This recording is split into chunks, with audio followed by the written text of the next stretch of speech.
বলে তুমি এগুলো আনার জন্য এত দূর গিয়েছিলে। গুয়ো মিথ্যে কথা বলে যে সেখানে তার কোনো কাজ ছিল, তাই ও এগুলো নিয়ে এসেছে। এটা শুনে মিয়াও কসমেটিক্স গুলো নিয়ে সেখান থেকে চলে যায়।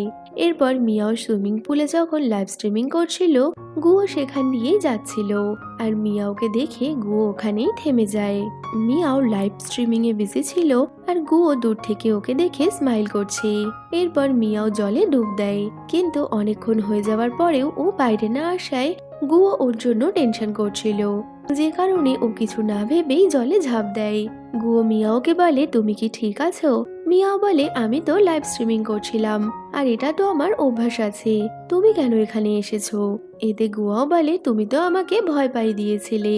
মিয়াও বলে আমার তো কিছুই হতো না, শুধু শুধু তুমি আমার স্ট্রিমিংটা খারাপ করে দিলে।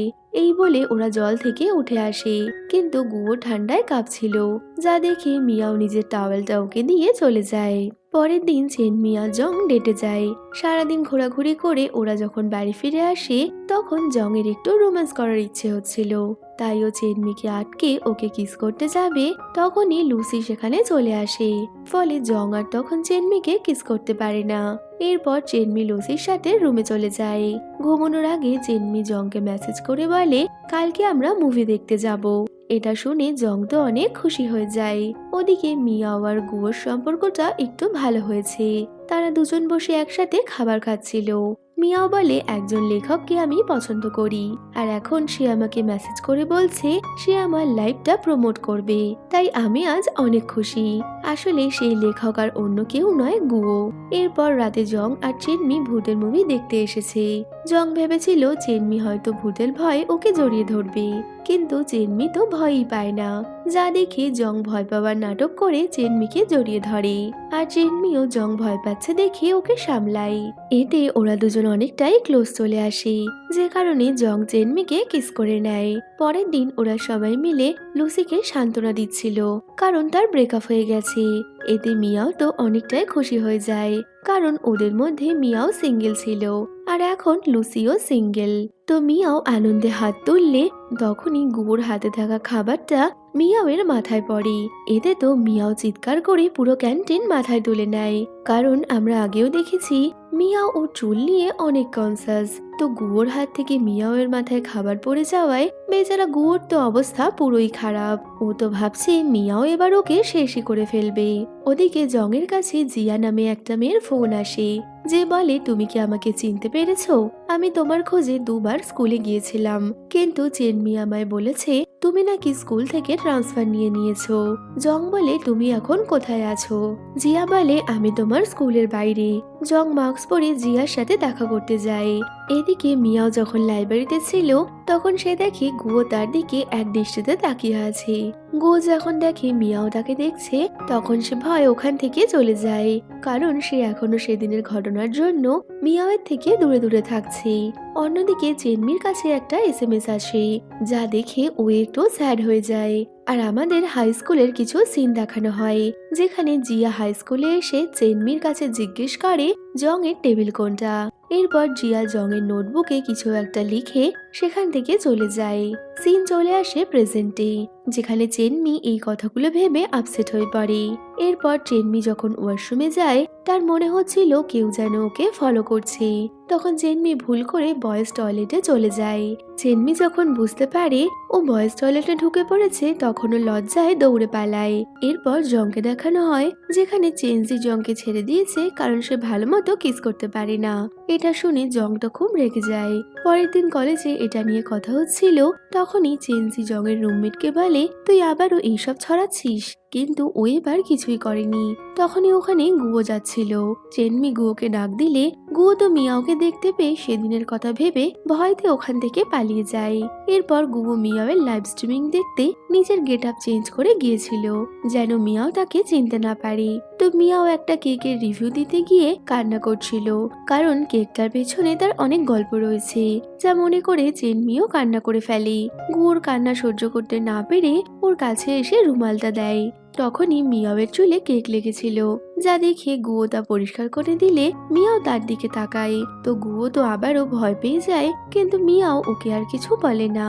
এরপর গুয়ো সেদিনের জন্য মিয়াও এর কাছে সরি চেয়ে নেয় আর বলে পেনাল্টি হিসেবে ও 1 বছর মিয়াওকে শ্যাম্পু কিনে দেবে। এই কথা শুনে মিয়াও গুয়োর দিকে তাকালে গুয়ো ভাবে এবার আমি শেষ, কিন্তু মিয়াও ওকে ক্ষমা করেছে বলে চলে যায়। এরপর ক্লাসরুমে জং এর রুমমেট চেনমিকে বলে জং কাল রাতে রুমে আসেনি। এতে চেনমির একটু সন্দেহ হয়। চেনমি ভাবে জং হয়তো সারা রাত কোথাও ব্যস্ত ছিল। তখনই সেখানে জং আসে। রুমমেট ওদের বলে আজ যদি কাপেলরা ন্যাশনাল পার্কে ঘুরতে গিয়ে সানরাইজ দেখে তাহলে তারা সারা জীবন একসাথে থাকে। তো তোমরা কি ওখানে যাচ্ছ? এতে দুজনেই বারণ করে দেয়। তখনই জংয়ের বই থেকে সেই পার্কের একটা টিকিট পড়ে। চেনমি সেটা দেখলেও না দেখার ভান করে, আর জংও সেটা তাড়াতাড়ি লুকিয়ে নেয়। পরের সিনে চেনমি জংকে মুভি দেখতে যাওয়ার জন্য মেসেজ করতেই যাচ্ছিল, কিন্তু ও মেসেজ করে না, কারণ ও ভেবে নেয় জং হয়তো এখন বিজি থাকবে। এরপর দুটো মেয়ে চেনমিকে বলে জংকে দেখলাম ও একটা মেয়ের সাথে সিনেমা দেখতে গেছে। আমরা তো ভেবেছিলাম মেয়েটা হয়তো তুমি, হয়তো আমরা ভুল দেখেছি।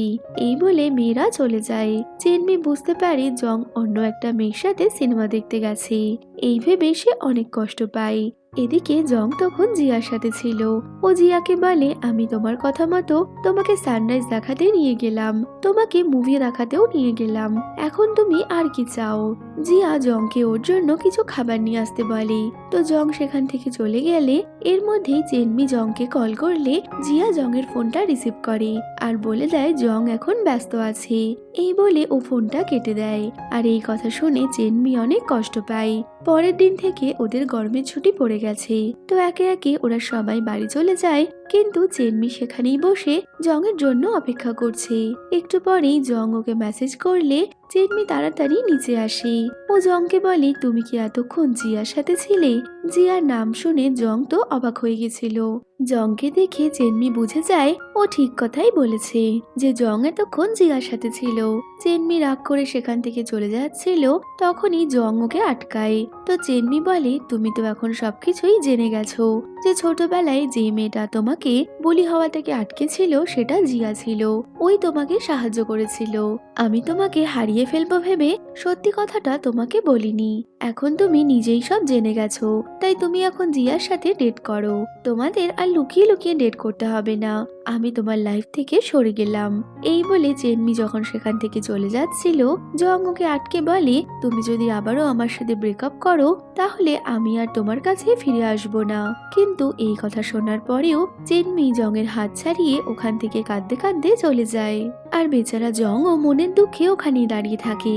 এরপর বাড়িতে এসে চেনমি অনেক কান্না করছিল, যা দেখে তার বাবা মা বুঝতে পারে ওর কিছু হয়েছে। কিন্তু মেয়ে অনেক বড় হয়েছে এই ভেবে তারা কিছুই জিজ্ঞেস করে না। এইদিকে জং চেনমিকে মেসেজ করে বলে আমি তোমাকে জিয়ার কথা বলিনি, কারণ আমি ভেবেছিলাম তুমি জিয়ার কথা শুনলে অনেক কষ্ট পাবে আর আমার সাথে ব্রেকআপ করে নেবে, কিন্তু শেষ পর্যন্ত এটাই হলো। কালকে কি তুমি আমার সাথে একবার দেখা করতে পারবে? কিন্তু চেনমি জংয়ের কথার কোনো রিপ্লাই করে না, ও জংকে ব্লক করে দেয়। দেখতে দেখতে ওদের গরমের ছুটি শেষ হয়ে যায়। সবাই আবারও কলেজে ফিরে আসে। আর এবার জিয়া জংয়ের সাথে কলেজে এসেছে। তাকে দেখে চেনমি অনেকটাই স্যাড হয়ে যায়। চেনমির ফ্রেন্ডটাকে বলে জিয়া এই কলেজে অ্যাডমিশন নিয়েছে। এটা শুনে চেনমির তো আরো খারাপ লাগে। এরপর চেনমি যখন অন্যমনস্ক হয়ে রাস্তা দিয়ে হেঁটে যাচ্ছিল, তখনই তার সাথে একটা ছেলে ধাক্কা লাগে। তো ছেলেটার নাম লু। লু চেনমির কলেজেই পড়ে। লু চেনমির সাথে ফ্লার্ট করার চেষ্টা করছিল, কিন্তু চেনমি তাকে অত পাত্তা দেয় না। তখনই সেখান দিয়ে জং যাচ্ছিল, আর ওদেরকে দেখে জংয়ের একটু জেলাস ফিল হয়। চেনমি ওকে ব্লক করে দিয়েছে বলে জংয়ের ওর উপর অভিমান ছিল, তাই ও চেনমির সাথে কথা বলে না। পরের দিন ক্লাসে লু চেনমির কাছে এসে বলে তুমি কি আমার সাথে মুভি দেখতে যাবে? চেনমি তখন জংকে জেলাস ফিল করানোর জন্য লুয়ের সাথে যেতে রাজি হয়ে যায়, আর ওকে বলে আমরা কিন্তু ভূতের মুভি দেখব। এটা শুনে জংয়ের মুখটা তো দেখার মতো ছিল। এরপর লাইব্রেরিতে গুয়ো যখন কাজ করছে, মিয়াও তখন তাকে লুকিয়ে লুকিয়ে দেখছিল আর তার আশপাশ দিয়ে ঘোরাঘুরি করছিল তার অ্যাটেনশন পাওয়ার জন্য। কিন্তু গুয়ো ওকে কোনো রেসপন্স না করায় মিয়াও ওর পাশে গিয়ে বসে। এতে গুয়ো তো অনেক খুশি ছিল, কিন্তু ও খুশিটা মিয়াওকে বুঝতে দেয় না। এদিকে জাং চেনমির সাথে কথা বলতে গেলে চেনমি বলে, আগে তুমি আমার প্রশ্নের উত্তর দাও, তুমি কেন সেদিন জিয়াকে নিয়ে মুভি দেখতে গিয়েছিলে? আর আমি যখন তোমাকে ফোন করেছিলাম তখন জিয়া কেন তোমার ফোন রিসিভ করেছিল? জং বলে, কিছুদিন হলো জিয়া আমেরিকা থেকে দেশে ফিরেছে, তাই ও আমার সাথে মুভি দেখতে চেয়েছিল, আর সেই জন্যই আমি ওর সাথে মুভি দেখতে যাই। আমি তোমাকে এটা বলিনি কারণ তুমি এটা শুনলে অনেক কষ্ট পেতে। স্কুলের সময়তেও এই ভুল বোঝাবুঝির কারণেই তুমি আমার সাথে ব্রেকআপ করে নিয়েছিলে, আর আজও তুমি একই কাজ করছো। আমি তো এসব কিছু তোমার জন্যই করেছি।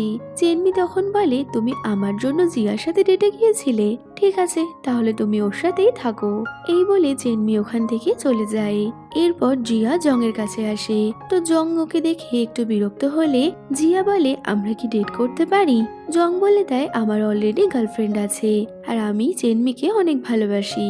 তখনই চেনমি ওখান দিয়ে যাচ্ছিল, আর চেনমিকে দেখে জিয়া ইচ্ছা করে জংকে জড়িয়ে ধরে। জং তো এতে অনেকটাই বিরক্ত হয়, আর এসব দেখে চেনমির মন ভেঙে যায়। এরপর রাতে মিয়াওকে একজন ফুলের বুকে পাঠিয়েছে, তো মিয়াও বুঝতে পারে এটা গুয়োর কাজ। তখনই চেনমি ওখানে এসে একটা নোবেলের কথা বলছে যেটা গুয়ো লিখেছে, কিন্তু ওরা সেটা জানতো না। চেনমি বলে, নোবেলের নায়িকা যেমন বাস্তবে মিয়াও ঠিক সেরকম, আর নোবেলের নায়ক আমাদের গুয়োর মতো, আর আজ নাকি ওই নোবেলের নায়ক নায়িকাকে প্রপোজ করবে। তখনই দেখা যায় গুয়ো মিয়াওকে প্রপোজ করার প্রস্তুতি নিচ্ছে। ওদিকে এইসব কথা শুনে মিয়াও ভাবে, তবে কি এই নোবেলটা গুয়ো লিখেছে? মিয়াও গুয়োকে ফোন করে বলে, সত্যি করে বলো, তুমি কি ওই নোবেলটা লিখছো? গুয়ো বলে, তুমি কি সব সত্যি জেনে গেছো? তো গুয়ো মিথ্যে বলেছিল এটা বুঝতে পেরে মিয়াও ফোনটা কেটে দেয়, আর গুয়োর দেয়া ওই ফুলের বুকেটাও ফেলে দেয়। এরপর জং অসুস্থ হওয়ার জন্য ভিজে শরীরে এসির সামনে দাঁড়িয়ে থাকে, যাতে ওর শরীর খারাপ হলে চেনমি ওকে একটু অ্যাটেনশন দেয়, কিন্তু ও অসুস্থই হয় না। পরের দিন ক্লাসে ও চেনমির সামনে অসুস্থ হওয়ার নাটক করে, যা দেখে চেনমি একটু টেনশনে পড়ে যায়। ও জংয়ের জন্য কিছু মেডিসিন তো নিয়ে আসে, কিন্তু ও জংয়ের সাথে একটাও কথা বলছিল না, শুধু মেডিসিনগুলো দিয়ে চলে যায়। যদিও চেনমির থেকে মেডিসিন পেয়ে জং তো এতেই খুশি।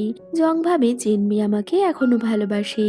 এরপর রুমে মিয়াও যখন গুয়োকে অনেক গালাগালি দিচ্ছিল, তখনই চেনমি এসে বলে, অনেক হয়েছে, বেচারা তো তোমাকে অনেক ভালোবাসে, তাই তোমার ওকে এবার ক্ষমা করে দেওয়া উচিত। তখনই তাদের এক রুমমেট চেনমিকে বলে, তাহলে তোমারও জংকে ক্ষমা করা উচিত, কারণ জংও তোমাকে অনেক ভালোবাসে, আর আমি খবর নিয়ে দেখেছি জিয়া আমেরিকা চলে গেছে, তাই জংয়ের সাথে ওর আর কোনো সম্পর্ক নেই, তাই তুমি এবার জংয়ের সাথে থাকো। পরের দিন জং আর গুয়োকে একসাথে ড্রিঙ্ক করতে দেখা যায়, যেখানে ওরা ড্রিঙ্ক করে নিজেদের ভালোবাসার মানুষের কথা একে অপরকে বলছে। এদিকে চেনমি আর মিয়াওকেও একসাথে দেখা যায়, ওরাও জং আর গুয়োকে নিয়েই কথা বলছে। চেনমি জংয়ের সাথে ওর সম্পর্কটা ঠিক করবে ভেবে জংকে মেসেজ করে ওর সাথে দেখা করতে বলে, তো মেসেজটা দেখে জং তো অনেক খুশি হয়ে যায়, আর ও গুয়োকে বাই বলে তখনই ওখান থেকে চলে যায়। এদিকে মিয়াও ভাবছে ও গুয়োকে ক্ষমা করে দেবে, আর এই কথা বলে ওরা দুজন তো অনেক খুশি। এর মধ্যে গুয়ো ওখানে এলে গুয়োকে দেখে ওরা দুজনেই একটু অবাক হয়ে যায়, আর চেনমি মিয়াওকে বাই বলে ওখান থেকে জংয়ের সাথে দেখা করতে চলে যায়। মিয়াও গুয়োকে জিজ্ঞেস করে, তুমি তোমার নোবেলে লিখেছো হিরো নাকি হিরোইনদের সবসময় প্রোটেক্ট করে, আর হিরোইনের অনেক খেয়ালও রাখে, এগুলো কি সত্যি? গুয়ো বলে, হ্যাঁ, আর আমিও তোমাকে প্রোটেক্ট করব, আর হ্যাঁ, আমি তোমাকে অনেক পছন্দ করি। এটা শুনে মিয়াও অনেক খুশি হয়ে গেলে ও গুয়োর গালে একটা কিস করে দেয়, আর গুয়ো তো মিয়াওকে কাছে টেনে ওর লিপে কিস করে, আর এতে তো মিয়াও অনেকটাই লজ্জায় পড়ে গেছিল। ওদিকে জং চেনমিকে ফোন করে জিজ্ঞেস করে, তুমি কোথায় আছো? চেনমি বলে, এই তো আমি এসেই গেছি। তবে হঠাৎই চেনমি চিৎকার করে ওঠে, আর তখন ফোনটাও কেটে যায়। জং এতে অনেকটাই ঘাবড়ে গেছিল। তখনই কিছু লোক বলাবলি করছিল যে পাশেই একটা কনস্ট্রাকশন সাইডে কেউ নাকি আটকে পড়েছে। এই কথা শুনে জং দৌড়ে সেখানে যায়, এবং সে ভাবে চেনমি হয়তো এখানেই আটকে রয়েছে। জং পাগলের মতো চেনমিকে এদিক ওদিক খুঁজতে থাকে। কিন্তু চেনমি সেখানে ছিল না। তখনই পেছন থেকে চেনমি জংকে ডাকলে জং দৌড়ে এসে চেনমিকে জড়িয়ে ধরে। এরপর ওরা দুজন রাস্তা দিয়ে হাঁটছিল, তখনই চেনমি জংকে বলে আই লাইক ইউ, আর আমরা কি আবার আমাদের সম্পর্কটা ঠিক করতে পারি? আমি প্রমিস করছি আমি আর কখনো তোমাকে ছেড়ে যাব না, আর তোমার সাথে কখনো ঝগড়াও করব না। জং তখন বলে যদি আমাদের মাঝে কেউ চলে আসে। এতে চেনমি বলে আমাদের মাঝে আমি কাউকে আসতেও দেব না। এতে জং অনেকটাই খুশি হয়ে ওকে কিস করে নেয়। এরপর মিয়াও ওর ফ্রেন্ডের জন্য মিল্কশেক নিয়ে আসে, যা ওকে গুঁয়ো দিয়েছিল। আর কিছুক্ষণ পর চেনমিও সবার জন্য মিল্কশেক নিয়ে আসে, যা ওকে জং দিয়েছিল। ওদের দুজনকে এত হাসি খুশি দেখে তাদের ফ্রেন্ডরাও বুঝে যায় যে ওদের সব ঝামেলা মিটে গেছে। এরপর ওরা সবাই খুব এনজয় করে এবং ওরা ওদের পার্টনারদের সাথে খুব সুন্দর একটা টাইম স্পেন্ড করে। কিছুদিন পর চেনমি আবারও জংয়ের কোম্পানি জয়েন করে, আর এবার চেনমি অনেক মন দিয়ে কাজ করছে, সাথে ওর জংয়ের সাথে রোম্যান্সও চলছিল। পাশাপাশি জং চেনমিকে সবসময় হেল্প করে যাচ্ছে। এরপর আমরা দেখি চেনমি কোম্পানিতে একটা নতুন প্রজেক্টের আইডিয়া দেয়, যা কোম্পানি সবারই অনেক পছন্দ হয়। জং এই প্রজেক্টে কাজ করতে চাইছিল, কিন্তু ওর বাবা এতে নিষেধ করে। তখন জং ওর বাবাকে বলে আমি এই প্রজেক্টটায় কাজ করতে চাই। এরপর ওদের প্রজেক্টটা অনেক ভালো যাচ্ছিল, আর এই সাফল্যের জন্য বাবাও অনেক খুশি হয়। এরপর চেনমি আর জংকে দেখানো হয় ওরা সেই জায়গায় যায় যেখানে জং সেই বাক্সটা মাটির নিচে পুঁতে রেখেছিল। জং মাটির ভেতর থেকে বাক্সটা বের করে, আর সেটা খুলে তার ভেতরে চেনমির ওই রিপ্লাইটা দেখে, যা দেখে জং তো অনেক খুশি হয়ে যায়, আর আবারও ওই বক্সটা মাটির নিচে পুঁতে দেয়। তখন চেনমি জংকে বলে যদি এখানে অন্য কেউ এসে বাড়ি বানিয়ে নেয় তখন আমাদের এই বক্সটার কি হবে? এতে জং বলে এখানে অন্য কেউ নয়, আমরাই বাড়ি করব। চেনমি বলে কেউ জানে না ভবিষ্যতে কি হবে। জং তখন তাকে বলে তুমি যতবারই আমার থেকে ব্রেকআপ করে চলে যাও না কেন, আমি প্রতিবারই তোমাকে খুঁজে বের করব আর তোমাকেই ভালোবাসবো। এটা শুনে চেনমি ওকে জড়িয়ে ধরে, আর এখানেই ওদের ভালোবাসার সাথে গল্পটাও শেষ হয়ে যাচ্ছে। তো ভিডিওটা কেমন লাগলো কমেন্ট